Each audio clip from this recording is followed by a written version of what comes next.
हे guys welcome back to my new vlog. तर guys आता आपल्याला 2 दिवस सुट्टी होती। आपण आता सुट्टी झालेली आहे आपली आणि आता आपल्याला कामावर जायचं आहे, ऑफिसला जायचं आहे। तर आता वाजले आहेत बघा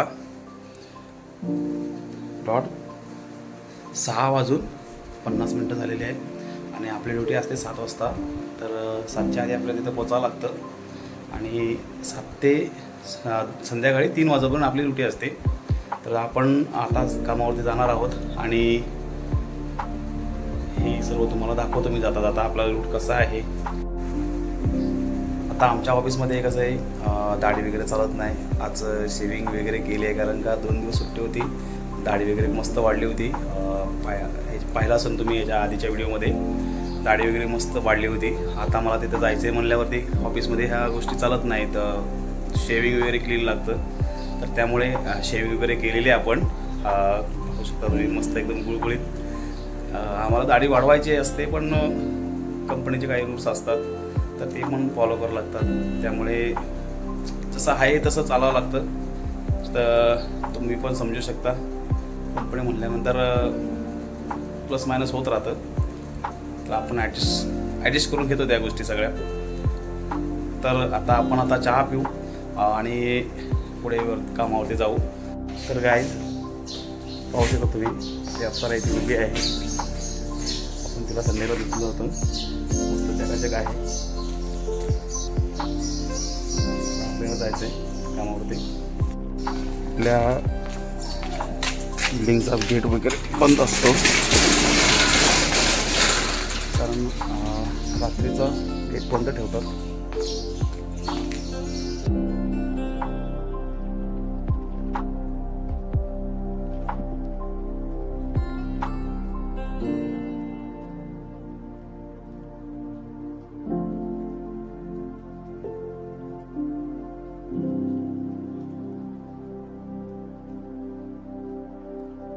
तिथे सकाळचा चहा पितो आम्ही।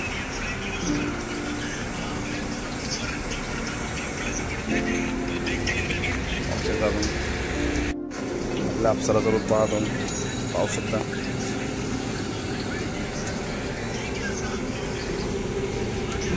चहा पिऊन झाला आता आपल्याला जायचं आहे आता।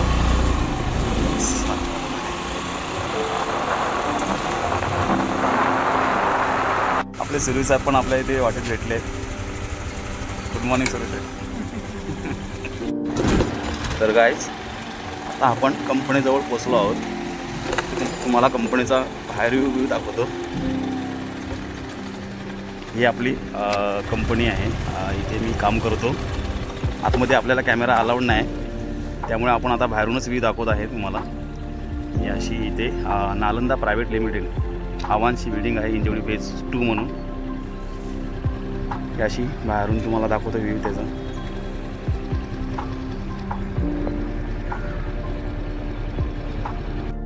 तर गाईज आता आपली कामावरून सुट्टी झाली आहे, वाजले 3 आहेत आणि कामावरून सुटल्यानंतर जी फिलिंग आहे ना ती लयच भारी।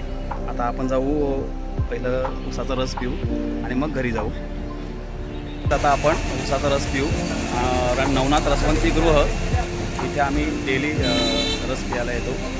कामावरून सुटल्यानंतर घरी जाता जाता उसाचा रस पिल्यानंतर जरा मस्त वाटतं कारण एम्बियंट टेम्परेचर पण वाढलेलं आहे आता। उसाचा रस पिल्यामुळे थोडा थंडावा राहतो शरीरामध्ये। फायनली गाईज आता आपण घरी आलो आहोत। लाईट गेली आहे, नुकतीच लाईट गेली आहे। आता आपण फ्रेश वगैरे होऊ आणि थोडा आराम करू। आज आहे श्रवणाचा, मंगळवारी श्रवणाचा भाग असतो, तर आपल्याला तिकडे श्रवणासाठी जायचं आहे।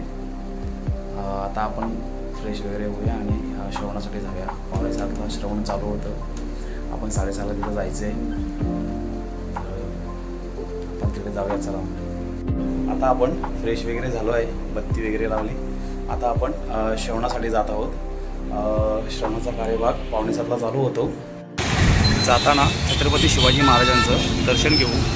हिंजवडी चौकामध्ये छत्रपती शिवाजी महाराजांची मूर्ती आहे। आता आपण श्रवणाच्या बैठकीच्या हॉलपाशी पोहोचलो आहोत आणि आता आपण आतमध्ये जात आहोत।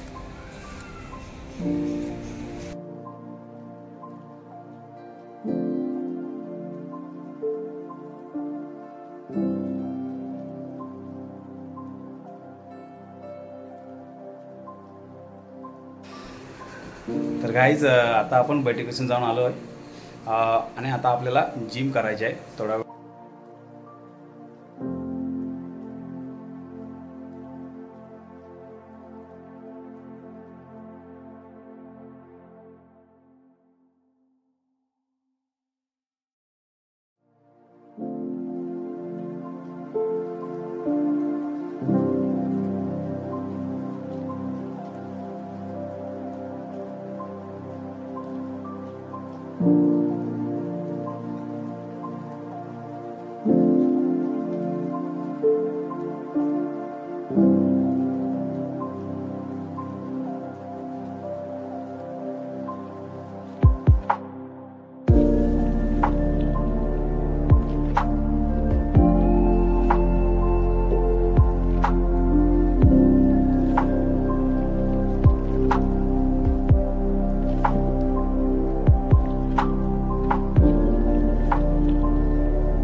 तर गाईज प्रत्येक दिवसाचा सेट हा वेगळा असतो.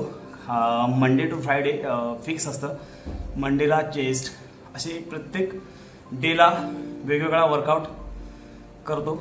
थोडा वेळ देतो, जास्त वेळ देता येत नाही. 15-20 मिनटं स्वतःच्या शरीरासाठी फक्त ओन्ली एक्सरसाइज, बाकी काही नाही.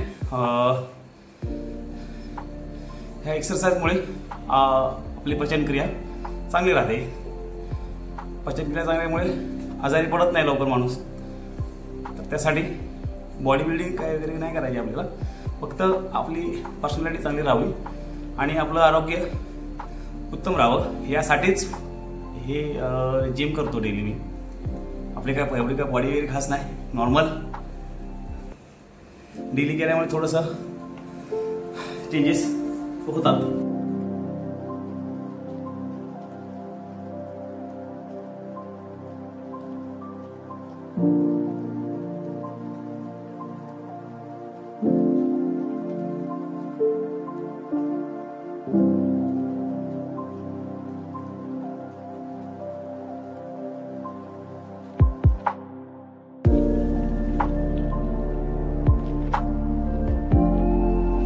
तर गाईज तुमच्यापैकी कोण कोण जिम करतं काही कमेंटमध्ये नक्की सांगा. जिम केल्याचे खूप फायदे आहेत. दररोज वर्कआउट केला पाहिजे. निरोगी शरीर जर ठेवायचं असेल, आता सध्या सगळं हायब्रिड मिळतं. प्युअर जी काय भाजीपाला आहेत किंवा जे काय अन्नधान्य कडधान्य असतील तर ती आपल्याला प्युअर मिळत नाही. हे सगळं हायब्रिड आहे, केमिकलद्वारे तयार केलेलं हे सगळं अन्न आहे. त्यामुळे आपलं शरीर जर निरोगी ठेवायचं असेल तर पर्याय मार्ग म्हणजे जिम. दररोज व्यायाम करणे आणि मस्त शरीर ठेवणे. ही मला सवयसुद्धा आमच्या बाबांमुळे लागली. कारण मी जेव्हा ITIत होतो, बाबांमुळेच मला ITIला ॲडमिशन मिळालं. आणि ITIमध्ये होतो तेव्हा बाबांनीच सवय लावून दिली की जिम करायची. ते पण करायचे थोडं थोडं. मला पहिल्यापासून आवड होती, त्यामुळे बाबा पण जिमला सपोर्ट करायचे. त्यामुळे जरा जास्त आवड झाली आणि ती एक आवड कायमस्वरूपी लागून गेली की जिम करायची. दिवसातनं 15 मिनटं का होईना पण जिम करायची. तब्येत पण चांगली येते, पर्सनॅलिटी तुम्ही पाहू शकता.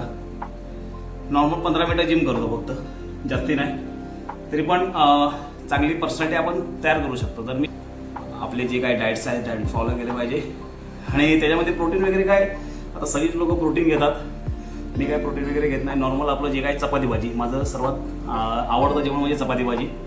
तुम्ही अलग अलग प्रकारच्या भाज्या खा, हिरव्या भाज्या, त्यामध्ये ज्या प्रोटीन आहेत ते तुम्ही कशामध्ये प्रोटीन आणून कशामध्ये असेल प्रोटीन. तर सर्वात चांगलं म्हणजे हिरव्या भाज्या. मी जास्त करून हिरव्या भाज्या आणि चपाती जास्त आवडीनं खातो. कंटिन्यू माझ्या जेवणामध्ये चपाती असते. भात थोडं कमी केलं आहे आम्ही.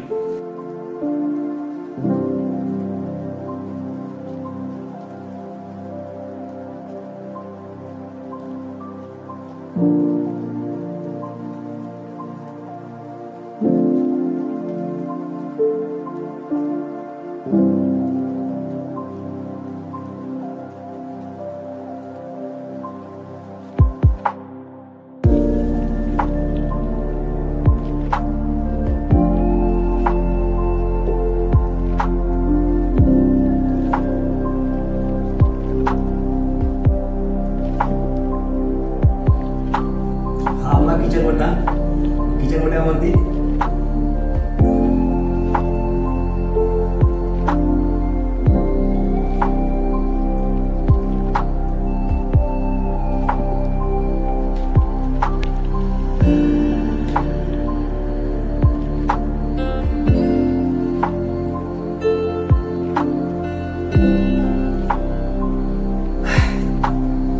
पाहू शकता पंपिंग तुम्ही.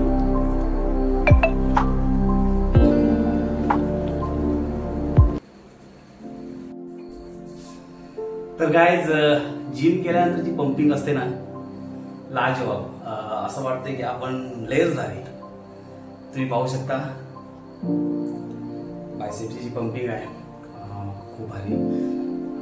मला जेव्हा आपण जिम करतो तेव्हा जिम केल्यानंतर एक 5 मिनिटं बसल्यानंतर जी पंपिंग तयार होते, जो नाही का टाईटपणा, हे मग आपण हे पाहू शकतो ना, कडक झालेलं आहे. त्याला पंपिंग म्हणतो आपण. बॉडी गरम होते आणि त्या एक्सरसाइजसाठी तयार होते. तर तेव्हा जी फिलिंग आहे ना, खरंच खूप भारी फिलिंग येते. आता आपला पूर्ण व्यायाम झालेला आहे. जास्त करत नाही, थोडं करतो.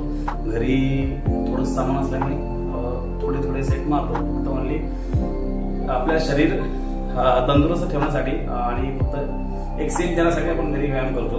बाकी आपल्याला काय बॉडी बिल्डर वगैरे काही बनायचं नाही. नॉर्मली आपलं फक्त एक स्वतःची पर्सनॅलिटी राखून ठेवण्यासाठी आपण जिम घरी करतो. आता आपलं जिम पूर्ण झालेलं आहे आणि पहिला आपण आता फ्रेश होऊन घेऊ आणि जेवण करून घेऊ. आता गाईच जेवण करून घेऊ, तुम्हाला मी दाखवतो. तर गाईज माझी आवडती चपाती, सोयाबीनची भाजी आणि ही मिक्स डाळी आणि त्याच्यामध्ये पालक आहे, मिक्स करून बनवलेली भाजी आणि आपला कांदा. हे असं आपलं नॉर्मल जेवण आहे. आता आपलं जेवण वगैरे झालेलं आहे आणि आता आपल्याला व्हिडिओ एडिट करायचा आहे. हा व्हिडिओ तुम्हाला कसा वाटला हे कमेंटमध्ये नक्की सांगा आणि व्हिडिओला लाईक, शेअर, सबस्क्राईब करायला विसरू नका.